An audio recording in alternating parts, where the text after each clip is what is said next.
This is Tejaswi. ముందుగా headlines. కీలక ఆదేశాలు. ఇవాళ ఈడీ ముందుకు మహేష్ బాబు. సాయి సూర్య డెవలపర్స్ కేసులో విచారణ.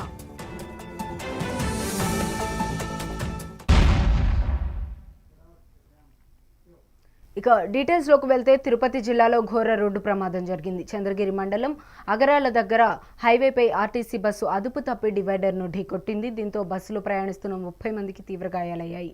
అర్ధరాత్రి కావడంతో బాధితులు ఆర్తనాదాలతో ఆ ప్రాంతమంతా భయానకంగా మారింది. గాయపడిన వారిలో ఎక్కువ మంది చిన్నారులే ఉన్నారు. క్షతగాత్రులను హుటాహుటిన ఆసుపత్రికి తరలించారు. తిరుమల శ్రీవారిని సోమవారం తెల్లవారుజామున పలువురు ప్రముఖులు దర్శించుకున్నారు. శ్రీవారి దర్శనం తిరుమల చేసిన రాష్ట్ర మంత్రులు అచ్చెన్నాయుడు, కొల్లు రవీంద్ర వేరువేరుగా స్వామివారిని దర్శించుకున్నారు. స్వామివారి నైవేద్య విరామ సమయంలో స్వామి ఆశీస్సులు అందుకున్న వీరికి ఆలయ అధికారులు దర్శన ఏర్పాట్లను చేశారు. దర్శనానంతరం ఆలయంలోని రంగనాయకుల మండపంలో అర్చకులు వేద ఆశీర్వచనం అందించారు. అధికారులు స్వామివారి శేషవస్త్రంతో సత్కరించి తీర్థప్రసాదాలు అందజేశారు. ఈరోజు కలియుగ దైవం శ్రీ వెంకటేశ్వర స్వామివారి దర్శనానికి సకుటుంబ సమేతంగా రావడం జరిగింది. స్వామివారి ఆశీర్వాదాలు అందరికీ ఉండాలని, ఆ భగవంతుని ఆశీర్వాదంతో రాష్ట్రం అంతా కూడా గౌరవ ముఖ్యమంత్రి చంద్రబాబు నాయుడు గారు చేస్తున్నటువంటి కృషి, ఈరోజు మరి అమరావతి నిర్మాణం కానీ, ముఖ్యంగా ఈ రాయలసీమ ఏరియాలో కూడా ముఖ్యమంత్రి గారు చాలా అభివృద్ధి కార్యక్రమాలకు శ్రీకారం చుడుతూ ఉన్నారు. అవన్నీ కూడా సఫలం కావాలి. ఏదైతే మనం ఇరిగేషన్ ప్రాజెక్టులకు సంబంధించి మన రాష్ట్రాన్ని సస్యశ్యామలం చేయడం కోసం పోలవరం బనకచెర్ల మరి ఈరోజు ఒక అద్భుతమైనటువంటి కార్యక్రమాన్ని శ్రీకారం చుడుతున్నారు. ఆ స్వామివారి ఆశీర్వచనాలతో అవన్నీ కూడా సఫలం కావాలని చెప్పి, తద్వారా రాష్ట్రం సస్యశ్యామలంగా ఉంటే పంటలతో అందరూ కూడా సుఖ సంతోషాలతో ఉంటారు. చాలా ప్రతిష్టాత్మకమైనటువంటి కార్యక్రమాలకి ఇవాళ గౌరవ ముఖ్యమంత్రి గారు శ్రీకారం చుడుతున్నారు.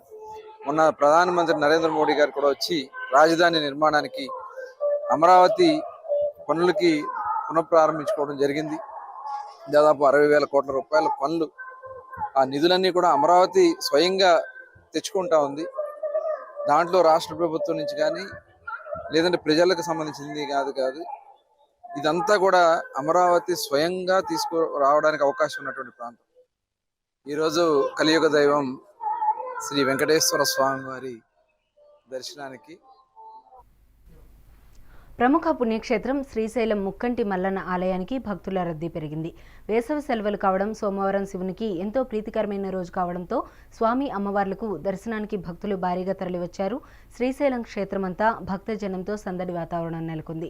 వేకువజాము నుండే పాతాళగంగలో పుణ్యస్నానాలు ఆచరించి శ్రీ భ్రమరాంబ మల్లికార్జున స్వామి అమ్మవార్ల దర్శనం కోసం కంపార్ట్మెంట్లలో బారులు తీరారు. మరోపక్క భక్తుల రద్దీ దృష్ట్యా శని, ఆది, సోమవారాల్లో ఆజిత అభిషేకాలు, కుంకుమార్చన నిలిపివేశారు. సామాన్య భక్తులకు ఉచిత శీఘ్ర దర్శనానికి భక్తులు భారీగా పెరిగారు. భక్తుల రద్దీగా ఎక్కువగా ఉండడంతో సర్వదర్శనానికి మాత్రమే అనుమతిస్తున్నారు. క్యూలో భక్తులకు ఎటువంటి ఇబ్బందులు కలగకుండా అధికారులు ఏర్పాట్లు చేశారు. భక్తులకు ఎప్పటికప్పుడు అల్పాహారం, బిస్కెట్స్, మంచినీరు అందిస్తున్నామని దేవస్థానం ఈవో శ్రీనివాసరావు తెలిపారు. కోలీవుడ్ స్టార్ హీరో విశాల్ మరోసారి అస్వస్థతకు గురయ్యారు. తమిళనాడులో ఓ కార్యక్రమానికి హాజరైన ఆయన స్టేజ్ పైనే కుప్పకూలి పడిపోయారు. దీంతో విశాల్ను హుటాహుటిన ఆసుపత్రికి తరలించారు. కోలీవుడ్ స్టార్ హీరో విశాల్ మరోసారి అస్వస్థతకు గురయ్యారు. తమిళనాడులో ఓ కార్యక్రమానికి హాజరైన ఆయన స్టేజ్ పైనే కుప్పకూలి పడిపోయారు. దీంతో విశాల్ను హుటాహుటిన ఆసుపత్రికి తరలించారు. ప్రముఖ తమిళ హీరో విశాల్ ఆరోగ్యంపై ఇప్పటికే చాలా కథనాలు వచ్చిన విషయం తెలిసిందే. గత కొన్నేళ్లుగా ఆయన షూటింగ్స్కు దూరంగా ఉంటున్నారు. ఎప్పుడూ ఫిట్గా ఉండే విశాల్ ఈ మధ్య సన్నగా పీలగా మారిపోయి వణుకుతూ కనిపించారు. దీంతో ఆయన ఆరోగ్యంపై అభిమానులు ఆందోళన వ్యక్తం చేశారు. తమిళనాడులోని విలుపురంలో కూవాకం కూంతాండవర్ దేవాలయం ఉత్సవం సందర్భంగా తిరునంగైవుల అలపిక్ పోటీలకు నిర్వహించారు. ఈ కార్యక్రమానికి కోలీవుడ్ స్టార్ హీరో విశాల్ ముఖ్య అతిథిగా హాజరయ్యారు. ఇక్కడే అస్వస్థతకు గురయ్యారు. ఇవాళ ఈడీ ముందుకు విచారణకు సినీ నటుడు మహేష్ బాబు హాజరు కానున్నారు. సాయి సూర్య డెవలపర్స్ కేసులో మహేష్ బాబును ఈడీ విచారించనుంది. సాయి సూర్య డెవలపర్స్ బ్రాండ్ను మహేష్ బాబు ప్రమోషన్ చేశారు. దీనికి గాను సుమారు 6 కోట్ల రూపాయలు తీసుకున్నట్లు ఆరోపణలున్నాయి. త్రివిధ దళాలకు ప్రధాని మోదీ కీలక ఆదేశాలు ఇచ్చారు. ఆపరేషన్ సింధూర్ ముగియలేదన్నారు మోదీ. అటు నుంచి తుపాకీ గుళ్లు వస్తే ఇటు నుంచి మిస్సైల్స్ ప్రయోగించాల్సిందేనని ప్రధాని ఆదేశాలు ఇచ్చారు. ఆపరేషన్ సింధూర్తో ప్రపంచానికి కొత్త సందేశం ఇచ్చామని, ప్రతి రౌండ్లో పాకిస్తాన్ మరింత దిగజారిందన్నారు మోదీ. సింధు ఒప్పందాన్ని సీమాంతర ఉగ్రవాదంతో ముడిపెట్టామని, ఉగ్రవాదం ఆగే వరకు ఒప్పందం నిలుపుదలలోనే ఉంటుందని మోదీ స్పష్టం చేశారు. మరోవైపు ఆర్మీ కమాండర్లకు పూర్తి అధికారాలను కట్టబెట్టింది. కాల్పుల విరమణను పాక్ ఉల్లంఘించినందున ఆర్మీ కమాండర్లతో జనరల్ ఉపేంద్ర ద్వివేది భేటీ అయ్యారు. ఈ మేరకు ఆర్మీకి పూర్తి అధికారాలు ఇస్తూ నిర్ణయం తీసుకుంది. కశ్మీర్ విషయంలో భారత్కు స్పష్టమైన వైఖరి ఉందని విదేశాంగ శాఖ స్పష్టం చేసింది. ఆక్రమిత కశ్మీర్ను తిరిగి అప్పగించడం మినహా మరో విషయం లేదని తెలిపింది. అంతకు మించి వారితో మాట్లాడే అవసరం లేదని వెల్లడించింది. ఉగ్రవాదుల విషయం వారు మాట్లాడితే తాము మాట్లాడతామని తెలిపింది. ఇందులో ఎవరి మధ్యవర్తిత్వాన్ని తాము కోరుకోవడం లేదని భారత విదేశాంగ శాఖ స్పష్టం చేసింది. తెలంగాణ కాంగ్రెస్ బీజేపీ నేతల మధ్య మాటల యుద్ధం కొనసాగుతోంది. రాష్ట్రంలో తుగ్లక్ పాలన సాగుతోందని రేవంత్ ఓ తుగ్లక్ అన్న బీజేపీ నేత ఈటెల రాజేందర్కు ప్రభుత్వ విప్ ఆది శ్రీనివాస్ కౌంటర్ ఇచ్చారు. ఈటెల మతి తప్పి రాజకీయాల కోసం దిగజారి మాట్లాడుతున్నారని ఆది శ్రీనివాస్ ఆగ్రహం వ్యక్తం చేశారు. బూతులు తిడితే పదవులు వస్తాయనుకోవడం అవివేకమని ఎద్దేవా చేశారు. ముఖ్యమంత్రిపై దిగజారుడు వ్యాఖ్యలు చేస్తే సహించేది లేదని హెచ్చరించారు. ఎన్నో రోజులు ఉండదు, ఈ ప్రభుత్వానికి తల తోక ఏది లేదు. తుగులక్ ఎప్పుడో మన చరిత్రలో తుగులక్ అని చదువుకున్నాం. ఈ ముఖ్యమంత్రి అంటే తుగులక్. నేను చాలాసార్లు చెప్పిన ముఖ్యమంత్రి గారి గురించి. ఇవాళ మా ప్రజల్ని ఏడిపించుకొని నీకేదో ఓట్లెత్తే ముఖ్యమంత్రి పోయి కుర్చీ మీద కూర్చొని ఇవాళ మా ప్రజల్ని ఏడిపించుకుంటావు అంటే నువ్వు శాడిస్ట్ అయితేనే ఏడిపించుకుంటావు. గుర్తుపెట్టుకో, నువ్వు శాడిస్ట్. నువ్వు ఎవరు చెప్పిన వింటలేవంటే నువ్వు సైకో అయితేనే ఇవ్వవు. నువ్వు గతంలో కూడా చెప్పిన నేను మంచి పద్ధతి కాదు. ఇవాళ పరిపాలకుడు అనేవాడు, ముఖ్యమంత్రి అనేవాడు ప్రజల కన్నీళ్ళు ఏంటిది, ప్రజల కష్టాలు ఏంటివి, ఒకవేళ నీకు నీ ఇంటెలిజెన్స్ వ్యవస్థ ఉంటుంది, తెలుసుకోవాలి. ఒకవేళ అక్కడి నుంచి తెలుసుకునే ఓపిక నీకు లేకపోతే నీ సొంత మనుషులు ఉంటారు, అందరూ తెలుసుకోవాలి. సభ్య సమాజం కూడా ఈ విమర్శలను తప్పుపట్టే విధంగా ఇప్పటి వరకు ఈటెల రాజేందర్ గారు మర్యాదస్తుడు అనుకున్నాం, మంచివాడు అనుకున్నాం. కానీ ఇలా దిగజారి మాట్లాడే మాటలను చూస్తుంటే మీరు మీ పార్టీ అధ్యక్ష పదవి కావాలనుకుంటే మీ అధిష్టాన వర్గాన్ని కాకా పట్టుకోండి తప్ప ఈ విధంగా ముఖ్యమంత్రి గారిని బూతులు తిట్టి పదవి సంపాదించుకోవాలనుకోవడం అది మీ అవివేకానికి నిదర్శనంగా మేము భావిస్తూ ఉన్నాం. ఈరోజు మీరు మాట్లాడిన మాటల్లో సైకో, సాడిస్ట్ అనే మాటలు మా ముఖ్యమంత్రి గారిని పట్టుకొని మాట్లాడుతున్న మాటలు. మేము మాట్లాడితే అంతకు మించి మాట్లాడడానికి ఈరోజు మా దగ్గర కూడా పదాలు ఉన్నాయి. సీఎం రేవంత్ పై అనుచిత వ్యాఖ్యలు చేశారంటూ బీజేపీ నేత ఈటెల రాజేందర్ పై జగ్గారెడ్డి ఫైర్ అయ్యారు. ఈటెల ఒక బేవకూఫ్, పాగల్ అంటూ మండిపడ్డారు జగ్గారెడ్డి. సీఎంను తిడితే బీజేపీలో ఏదో ఒక పదవి వస్తుందన్న భ్రమలో ఈటెల ఉన్నారని ఎద్దేవా చేశారు. ఈటెల మరోసారి నోరు జారితే నడి రోడ్డుపై గుంజీలు తీయించే పరిస్థితి వస్తుందన్నారు. బీజేపీలో ఏదేదో కావాలనుకుంటున్నావు, నువ్వు కాగలిగితే అడిగి ఏమైతేనే లేవు కదా. ఇది ఆల్రెడీ కావాలి, సీఎం గారు కావాలి అని అనుకున్నాడు, ముఖ్యమంత్రి అయ్యాడు. ప్రజలు ఇక్కడ అవకాశం ఇచ్చారు, అక్కడ సోనియా గాంధీ, రాహుల్ గాంధీ గారు ముఖ్యమంత్రి ఆయన చేసారు. నీకు దిక్కు లేదు, దివానా లేదు, నీకంటే ఒక గోల్ లేదు. అసలు కులం పేరు చెప్పుకున్నాడు, కులం పేరు చెప్పుకుంటున్నాడు. ఆ జీవితంలో ఈటెల రాజేందర్ ఏ కులం అనేది అసలు ఎప్పుడూ చెప్పుకోలేదు, ఈ మధ్యలో చెప్పుకుంటున్నాడు. నువ్వు గాండు రాజకీయాలు నువ్వు చేస్తున్నావు. నువ్వు రేవంత్ రెడ్డి గురించి ఏం మాట్లాడుతున్నావు? గాండు రాజకీయాలు నువ్వు చేస్తున్నావు. నీకు బాధ అనిపించదా? నువ్వు ముఖ్యమంత్రిని అంటున్నావు, కాంగ్రెస్ పార్టీ కార్యకర్తలు ఫీల్ అవుతున్నారు. అరే మా ముఖ్యమంత్రిని తిడుతుంటే ఎట్లా ఊకోవాలని కాంగ్రెస్ పార్టీ వర్కర్ ఫీల్ అవుతున్నాడు, కాంగ్రెస్ పార్టీ సింపథైజర్ ఫీల్ అవుతున్నాడు. పరిపాలన చేసేటప్పుడు అందరూ ప్రేమించరు. పరిపాలన కొందరికి కొన్ని ఇష్టం ఉండయి. సరే, ఎవరికో కొందరికి ఇష్టం లేదు, నువ్వు వాళ్ళ దగ్గర పోయినావు, నువ్వేదో వాళ్ళ దగ్గర శబ్బాష్ అనిపించుకో. నువ్వు ప్రశ్నించు ముఖ్యమంత్రిని. కొంత ప్రజలు నీ దగ్గరకు వచ్చినప్పుడు ప్రజల పక్షాన నీకు ఏదైనా అప్పీల్ ఉంటే నువ్వు అడుగు, డిమాండ్ చేయి. ఏపీ లిక్కర్ కేసులో రాజ్ కసిరెడ్డి సుప్రీంకోర్టును ఆశ్రయించారు. ఏసీబీ కోర్టు ఇచ్చిన రిమాండ్ను సవాల్ చేస్తూ సుప్రీంకోర్టులో పిటిషన్ వేశారు. లిక్కర్ కేసులో రాజ్ కసిరెడ్డి A1గా ఉన్నారు. హైకోర్టులో ఉపశమనం లభించకపోవడంతో సుప్రీంకోర్టులో ఎస్ఎల్పీ దాఖలు చేశారు.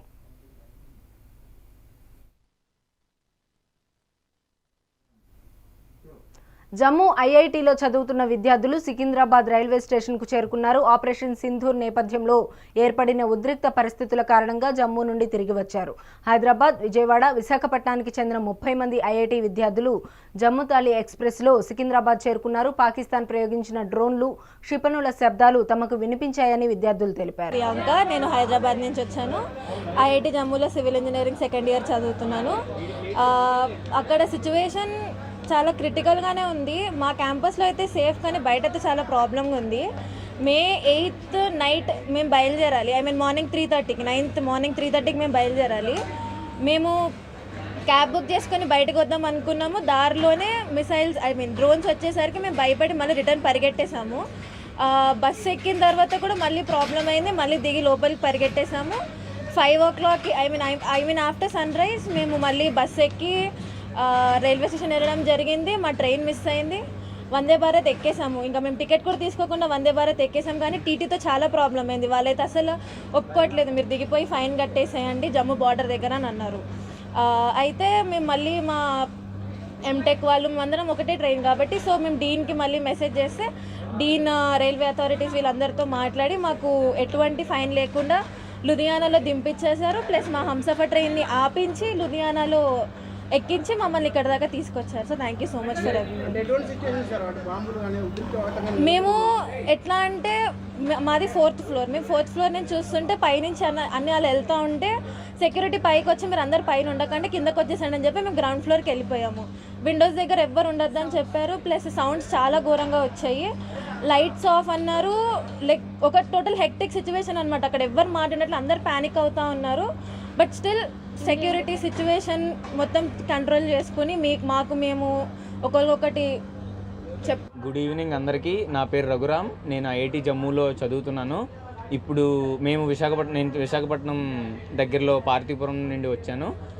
మాకు అక్కడ వార్ అవుతున్నప్పటి నుండి చాలా భయంగా, ఆ ఎన్విరాన్మెంట్ అంతా చాలా భయంగా మారింది. ఎందుకంటే మా దగ్గరలోనే నగరోటాలో ఆర్మీ బేస్ ఉండడం వల్ల మేము కూడా ఒక హై లెవెల్ టార్గెట్ అయ్యాం వాళ్ళకి. సో మేము ఏవైతే మిసైల్ అండ్ మన మిసైల్స్ వాళ్ళు వదులుతున్నారో అవి మేము కళ్ళారా చూసాం. అవి జరుగుతున్నదంతా మేము చూసాం. మా పేరెంట్స్ కూడా ఇంట్లో న్యూస్లో చూస్తూ వాళ్ళు భయపడ్డారు. వెంటనే మమ్మల్ని రమ్మన్నారు. కానీ మొన్న May 8th నైట్ చాలా ఇంకా సిచ్యువేషన్ చాలా బ్యాడ్గా మారిపోయింది. ఎప్పుడైతే మేము ఆ తర్వాత రోజు ట్రైన్కి వద్దాం అనుకుంటున్నామో, పొద్దున్న 3:30కి బస్సు స్టార్ట్ అవ్వాల్సింది మాది. మా దగ్గరలోనే బాంబ్ సౌండింగ్స్ ఇవన్నీ వినడం వల్ల మా పైనుండే ఆ మిసైల్స్ని కూడా న్యూట్రలైజ్ చేయడం ఇవన్నీ మేము చూడడం వల్ల బస్సు మళ్ళీ ఆగింది. మళ్ళీ మేము రెండోసారి బస్సు ఎక్కి కాలేజ్ నుండి రైల్వే స్టేషన్కి వెళ్ళడానికి ఇంకో బస్సు ఎక్కేటప్పుడు మళ్ళీ మా ఎన్విరాన్మెంట్లో కొన్ని డ్రోన్స్ పైనుండి కిందకి రావడం కొంతమంది సీనియర్స్ హాస్టల్ నుండి చూశారు. మళ్ళీ దానికోసం భయపడి మళ్ళీ మేము హాస్టల్లోకి పరిగెట్టడం జరిగింది. కానీ మన ఇండియా డిఫెన్స్ సిస్టమ్ చాలా బాగా అడ్డుకుంది. ఒక్క మిసైల్ కూడా దగ్గరలో పడకుండా అంతా చాలా బాగా డిఫెన్స్ చేసింది. And we are so grateful that we are here today because of Indian army. Jai Hind. Eluru జిల్లాలో దారుణం చోటు చేసుకుంది. ప్రేమ పేరుతో సంతోష్ అనే యువకుడు మోసం చేసిన ఘటనలో విద్యార్థిని మాధవి ఆత్మహత్యకు పాల్పడింది. మాధవి ప్రభుత్వ హాస్పిటల్లో చికిత్స పొందుతూ మరణించిందని వైద్యులు వెల్లడించారు. నిందితుడు సంతోష్ కుమార్ని, అతని కుటుంబ సభ్యులను కఠినంగా శిక్షించాలని మాధవి తల్లిదండ్రులు డిమాండ్ చేశారు. ఆసుపత్రి మార్చురీ వద్ద ఆందోళన చేశారు.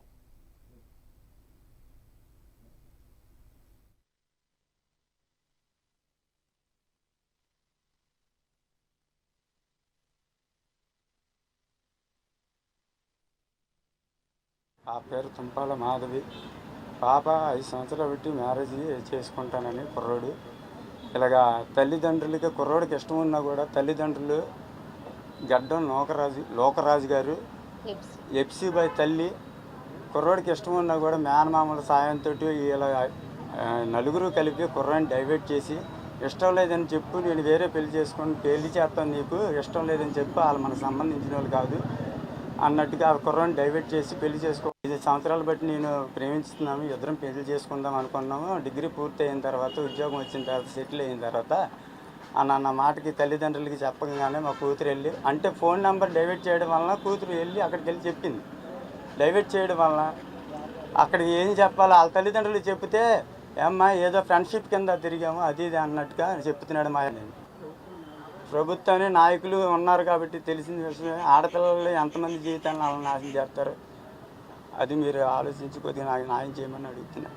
నా కూతురు తుంపాల మాధవి ఎన్ఆర్ఏ ఫోన్ ఎత్తకపోతే ఏంటి ఫోన్ ఎత్తట్లేదు అనేసి ఒకసారి అయితే వెళ్ళి అడిగితే సంతోష్ ఉన్నాడని మామూలు డైరెక్టర్గా వెళ్ళి అడిగిందంటండి, లేడు అన్నాడంట. మళ్ళీ రెండో వారం వెళ్ళి ఏమండి సంతోష్ నేను ప్రేమించుకున్నామండి, నా ఫోన్ ఎందుకో మరి ఎత్తట్లేదు, సంతోష్ నన్ను ప్రేమించాడండి, నన్ను పెళ్లి చేసుకుంటాను అన్నాడు చదువు అయిపోయాక. ఒక నెల రోజుల నుంచి మరి ఫోన్ ఎందుకు స్టేషన్కి వెళ్ళి కంప్లైంట్ ఇచ్చింది. ఆ కంప్లైంట్ ద్వారా మాకు తెలిసిందండి. మమ్మల్ని వాళ్ళని రప్పించారు. రప్పించినప్పుడు వాళ్ళు వచ్చారు, మేము వెళ్ళాము. ఆ పిల్లోడికి ఎంతో ఇష్టం ఉన్నా ఇంటి దగ్గర ప్రిపేర్ చేసి వాళ్ళ మేనమామలు వాళ్ళ తల్లిదండ్రులు అందరూ కూడా ఇష్టం లేదని చెప్పు, నీకు ఇష్టమైతే చేసుకుంటే మేము ఎవరం బతకము అయిపోయింది అనేసి ఆ గురికి తట్టుకోలేక నా కూతురు నీతి మంత్రాలండి, నా కూతురు నీతి మంత్రాలు కాబట్టి తట్టుకోలేక నా కూతురు ప్రాణాల మీద తెచ్చుకొని ప్రాణం తీసుకుందండి. నా కూతురు ఇలాంటి బతుకు ఏ ఆడపిల్లకి రాకూడదు. ఈ భూమి మీద అలాంటి కొడుకులు వచ్చకూడదండి. 4 రోడ్ల మీద ఆడికి అవమానం జరగాలి. 4 గోళ్ల మధ్యలో అయితే దుడిపేసుకుంటారండి వాళ్ళు. వరంగల్ రెవెన్యూలోని లోపాలు అక్రమార్కులకు ఆసరాగా మారుతున్నాయి. నకిలీ డాక్యుమెంట్స్ ద్వారా అమాయక ప్రజలు భూములు చేజెక్కించుకొని ఇబ్బందులకు గురిచేస్తున్నారు. హనుమకొండ జిల్లా భీమారం 8 ఎకరాల 20 గుంటల భూమిని 60 మంది సభ్యులు కలిసి 2004లో కొనుగోలు చేశారు. అయితే ఇదే భూమిని మరికొంతమందికి డబుల్ రిజిస్ట్రేషన్ చేస్తున్నారని బాధితులు ఆరోపిస్తున్నారు. అధికారులకు ఎన్నిసార్లు ఫిర్యాదు చేసినా పట్టించుకోవడం లేదని బాధితులు ఆవేదన వ్యక్తం చేస్తున్నారు. ఇదే అంశానికి సంబంధించిన మరిన్ని వివరాలు మా వరంగల్ ప్రతినిధి రాము అందిస్తారు. రెవెన్యూలో ఉన్న చిన్న చిన్న లోపాలు ఆసరాగా చేసుకొని సామాన్య ప్రజలను ఇబ్బంది గురిచేస్తున్న పరిస్థితి. ఇప్పటికే నగర వ్యాప్తంగా రోజు ఏదో చోట భూమి పంచాయతీలు, పోలీస్ స్టేషన్ చుట్టూ, కలెక్టర్ ఆఫీస్ చుట్టూ నిత్యం జరుగుతున్న పరిస్థితి. తాజాగా భీమవరంలోని 520 నుంచి 524 సర్వే నెంబర్ మధ్యలో 8 ఎకరాల 20 గుంటలకు సంబంధించి ఒక వివాదం ఏర్పడింది. దీనికి సంబంధించి ఇప్పటికే ప్రజలు మేము పైసా కూడబెట్టుకొని భూమి కొనుగోలు చేశాము, మాకు అమ్మిన భూమిని కొంతమంది వ్యక్తులు మళ్ళీ వేరే వాళ్ళకు డబుల్ రిజిస్ట్రేషన్ చేసే ప్రయత్నం చేస్తున్నారని చెప్పేసి ఇప్పటికే పలుమార్లు కలెక్టర్కు అధికారులకు ఫిర్యాదు చేసిన పరిస్థితి. కానీ ఇప్పటికీ వాళ్ళకి ఏమాత్రం న్యాయం జరగడం చెప్పి ఈ రోజు ఇక్కడికి వచ్చి ధర్నా నిర్వహించిన పరిస్థితి. అసలు వీళ్ళు ఎక్కడి నుంచి వచ్చారు, వీరు ఈ ల్యాండ్ ఎప్పుడు కొనుగోలు చేశారు, పూర్తిగా ఎంతమంది దీంట్లో సభ్యులు ఉన్నారు వాళ్ళని అడిగి తెలుసుకునే ప్రయత్నం. సార్ నమస్తే అండి, చెప్పండి పూర్తిగా మీరు ఈ భూమి ఎప్పుడు కొనుగోలు చేశారు, దీనికి సంబంధించిన విశేషం ఏంటి? ఇక్కడ 2004 నుండి 6 సంవత్సరంలో కొనుగోలు చేసినామండి. ఇది 520 నుంచి 24 సర్వే నంబర్ వరకు అందులో బై నంబర్లు అన్నీ కలిపి ఒక 75 ప్లాట్లు మాకు రిజిస్ట్రేషన్ చేయబడ్డాయి. అందరు వేరు ప్లాట్ అందరికీ కలిపి ఇలా 67 మంది మేము అందరము ఏకమయ్యి ఒక అది వాట్సాప్ ప్లాట్ఫామ్ ఏర్పాటు చేసుకొని దూరం ప్లేస్లో ఉన్నాం అందరం. ఈ దూరం ఉండడమే ఈ మీడియేటర్ సంపత్ కుమార్, పాన్రాల సంపత్ కుమార్, జంపయ్య అండ్ పానాల సంపత్ కుమార్ వాళ్ళ మిసెస్ శ్రీదేవి గారు, వీళ్ళందరూ మాకు ఈ మీడియేటర్స్ ఈ పట్టేదారులతో కుమ్మక్కయ్యి వాళ్ళని ప్రొవోక్ చేసి మమ్మల్ని ప్లాట్ల మీదకి రాకుండా చేయడం జరిగింది. వీరే కారకులు మొత్తం దీనికి. అయితే వీరి మీద కూడా వీరి చేసే చర్యలకు మేము ఎఫ్ఐఆర్ కూడా బుక్ చేయించాము. మేము పోలీస్ స్టేషన్కి వెళ్తే వాళ్ళకు కూడా ధన్యవాదాలు. పోలీస్ డిపార్ట్మెంట్ కూడా మాకు మంచి సహకరించింది, కాదంటలేము. 2023 సంవత్సరంలో సిపి రంగనాథ్ సార్ పీరియడ్లో ఎఫ్ఐఆర్ బుక్ అయింది. తర్వాత అతను హైకోర్టు పోయి క్యాష్ పిటిషన్ తీసుకొచ్చుకున్నాడు. ఈ విధంగా జరిగింది. ఈ సొసైటీకి సంబంధించి ఒక society SR mutual housing society అని ఏర్పాటు చేసుకుని దీనికి కూడా కొంతమంది రిజిస్ట్రేషన్ జరిగినాయి, కొంతమంది పట్టదారులు కూడా డబ్బులు ఇచ్చారని ఒక ఆరోపణలు వచ్చింది. గతంలో కూడా అనేక కథనాలు కూడా వచ్చినాయి సార్, దీన్ని మీరు ఏ విధంగా చూస్తారు? ఎస్ఆర్ మ్యూచువల్ సొసైటీ అనేది అది డూప్లికేట్ అండి, వాళ్ళంతటా వాళ్ళు క్రియేట్ చేశారు. అది దానిలో 21 మెంబర్స్గా ఉన్నారు. మిగతా వాళ్ళందరిది డూప్లికేట్ ఫోర్జరీ సంతకాలు అవి. అందులో ఒరిజినల్ సంతకాలు ఉన్నాయి ఒక 5-6 మెంబర్లే. అది కూడా భార్య ప్రెసిడెంట్, భర్త మెంబరు, ఒకటే కుటుంబానికి చెందిన వాళ్ళు మెంబర్గా ఉన్నారు. మిగతా వాళ్ళందరూ ఫోర్జరీ సంతకాల ద్వారా ఆ సొసైటీని నిర్మించారు. అది చెల్లుబాటు కాదు. ఆ సొసైటీకి ఒక బ్యాంక్ అకౌంట్ లేదు. ఈ సొసైటీ పెట్టి 4 సంవత్సరాలైనా ఒక సర్వసభ సమావేశం కూడా ఏర్పాటు చేయలేదు. కావున మేము సొసైటీ ఆఫీస్లో కంప్లైంట్ ఇచ్చాము, ఆ సొసైటీని రద్దు చేయాలని చెప్పి. వాళ్ళు కూడా దానికి ఒప్పుకున్నారు. మళ్ళీ ఎలక్షన్స్ పెట్టుకోమని చెప్పారు. మాకు మేము సొసైటీ పెట్టుకున్నాక మమ్మల్ని ప్రతి ఒక్కరు కూడా మీ ప్లాట్ల మీదకి పోండ్రి, మీరు అద్దులు పెట్టుకోవాలంటే మన వాళ్ళు కొద్దిగా వెనక ముందు చేశారు. ఇప్పుడు మాకు పోలీసు వాళ్ళు సహకారం ఇచ్చారు. మాకు కూడా ఇన్ని రోజులు ఎక్కడెక్కడో ఉన్నాం, ఇప్పుడు అద్దులు పెట్టుకుందాం అనే ప్రయత్నం చేస్తాను. మాకు రిజిస్ట్రేషన్ అయింది 2006 నుంచి రిజిస్ట్రేషన్ అయింది. రిజిస్ట్రేషన్ అయిన ప్లాట్లు మాకు 75 ప్లాట్లు రిజిస్ట్రేషన్ అయ్యి మేము 67 మంది ఇప్పుడు ప్రొసీడింగ్లో ఈ లైన్లో ఉన్నాం. ఖచ్చితంగా మాకు ప్రతి ఒక్కరికి మీ ప్లాట్ల మీదకి పోండి, ఎందుకు పోతలేరు, ఎందుకు భయపడతారు, మీకు అమ్మిండి ఆయనే, మీకు రిజిస్ట్రేషన్ అయింది, మళ్ళీ ఎందుకు ఇన్ని ఏళ్ళు ఎందుకు ఊకుంటారు అనేది వాళ్ళు మాకు అందరూ ఇదే ప్రోత్సహిస్తే మేము ఇప్పుడు వచ్చేటానికి ప్రయత్నిస్తాం. 2004లో మీరు కొనుక్కున్నారని చెప్తున్నారు. అమ్మ మీరు చెప్పండి, అసలు మీరు ల్యాండ్ దేనికోసం కొనుగోలు చేశారు, ఎవరి దగ్గర కొనుగోలు చేశారు, ఎంత కొనుగోలు చేశారు? సార్ 2002 నుండి మేము ఈ ల్యాండ్ పైసలు ఇచ్చుకుంటూ భయాన్ని ఇచ్చుకుంటూ చేసుకున్నాము. 2006లో చేసిండు. ఎందుకంటే ఇది కొంచెం అప్పటికే ఆయనకి ఒక దుర్బుద్ధి అన్నది, పట్టేదారులు వేరు, ఆయన జీపీఏ చేసుకున్నాడు. కొంతమంది 34 మందికి 54 మందికి ఏమో పట్టేదారులతో చేయించండు. ఆ తర్వాత జీపీఏ తను చేసుకొని మాకు 24 మందికి జీపీఏ ద్వారా చేసిండు. అది కూడా 2006లో చేసిండు. ఇక తప్పదు అనే పరిస్థితిలో నాకు జీపీఏ చేసిండు. చేసిన తర్వాత మేము ఎల్ఆర్ఎస్ కట్టుకున్నాము. 2015లో ఎల్ఆర్ఎస్ కట్టుకున్నాము. ఎల్ఆర్ఎస్ కట్టుకున్నాం కదా అని చెప్పేసి నేను కాంపౌండ్ వాళ్ళు 5 ఫీట్లు ఎత్తు పెట్టి గేట్ పెట్టి తాళం వేసుకున్నా. 2 నెలలకు వచ్చి పడగొట్టిండు. ఎవరు పడగొట్టిందని ఇంటి మీద పోయి గొడవ చేసినాము. చేస్తే ఏమంటాడంటే అది అసైన్ ల్యాండ్ గవర్నమెంట్ వాళ్ళు కొట్టిపడేసిండు అని చెప్పేసి అన్నారు. అంటే నేను ఎంఆర్ఓ వారికి వీళ్ళందరికీ ఫోన్ చేసి అడిగితే లేదమ్మా అది మేము కొట్టేయలేదని చెప్పేసి అన్నారు. ఏం సార్ అంటే తర్వాత చూద్దాం లేదని చెప్పేసి ఇట్లనే మభ్య పెట్టుకుంటూ వచ్చిండు. 2019లో ఇది ఎప్పుడైతే నేను కట్టినామో అప్పుడు సొసైటీ అనే దాని మీద వీళ్ళందరితో మమ్మల్ని అందరినీ కూర్చోబెట్టి ఎక్కడెక్కడ సంతకాలు తీసుకొని ఒక సొసైటీని ఏర్పాటు చేసి అందులో మెంబర్స్ అనేది వాళ్ళ ఫ్యామిలీ మెంబర్సే, బామ్మర్ది భార్య, బామ్మర్ది తన భార్య, జంపయ్య అనే ఇంకొక క్యాండిడేట్ను అలా పెట్టుకొని ఒక సొసైటీ అనేది ఏర్పాటు చేసుకున్నారు. ఆ సొసైటీ ఏర్పాటు చేసుకునేటప్పుడు ఏం చేసిండంటే మేమేమనుకుంటాను అంటే మాకు భయభ్రాంతులు అయిపోతున్నాయి.